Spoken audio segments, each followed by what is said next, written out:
Okay, this is the mana base. It's not 100% optimal because most lists run like 4 Cabinet Souls, but I've only got the 2 right now.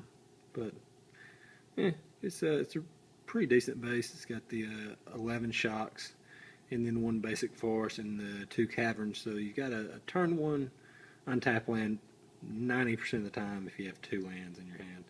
If not, you should probably be mulligan. But yeah, I've got the 4 gardens, 4 sacred foundries, 3 stomping ground, 2 caverns, 3 rootbound crag, 3 clifftop retreat, and the 1 basic forest, which is also a little bit of a ghost quarter protection, which happens sometimes, not that often. But anyway, 20 lands, that's all. On to the rest of the deck, starting off with the 1 drops. The best turn 1 play you can have is Champion of the Parish. Bourse Elite is also fine. I'm running 3 of those and 3 experiment ones, which is pretty good. The regen comes in handy sometimes because then you can have at least 1 guy in play through a Wrath, and maybe play Lightning Mauler to it for 4 the next turn. So it's pretty good. 2 drops, of course, you get your Burning Tree Emissary, which really turns the deck on.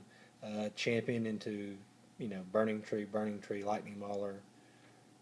Hit for, what was that one? Hit for 8. So that's a not uncommon turn 2. So hitting for even 7 with just Burning Tree, Lightning Mauler. Hit for 7's very easy actually. Of course, the 4 Lightning Mauler. Got 4 Hamlet Captain because all of my creatures, except for 1 creature-ish card, are humans. So it gets turned on and you can cast it off a Burning Tree. It pumps your whole team when it attacks, and then it usually is the creature they want to get rid of. So it's pretty good that way.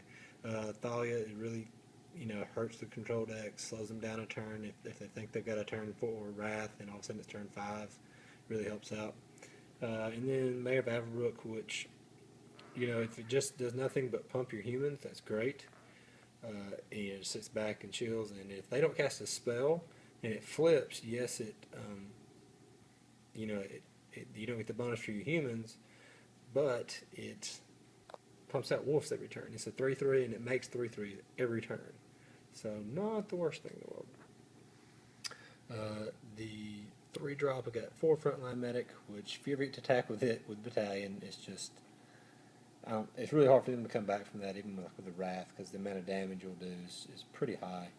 Got 4 Searing Sphere, as it's in the 2-drop slot, but it rarely ever use it on turn 2. Using it on turn 2, it's probably not going well. And the 1 non-human is a 1 Gore Clan Rampager, which is really a 2-mana pump spell. It's uncounterable. Of course, granted, they can bounce it in response, but generally, they think, oh, I'll just chump block here, and it's like, no, wait, you're dead. So, because the trample really is a big effect. Speaking of which, Trader's Blood, I know it's not usually a main deck card, but I don't really like the Flint Hoof Boar. I know it's very strong, haste is good, but this, if they drop, maybe it's late game, and they drop something big, and they're like at 5, and the thing they drop's got 5 or 6 power, you just take it, and tap it, and hit them with it. So I have had a lot of turn 4 wins where, they think they're good, they play a blocker, and you just take it and hit them with it. So it just really turns around the damage and the amount that they can block.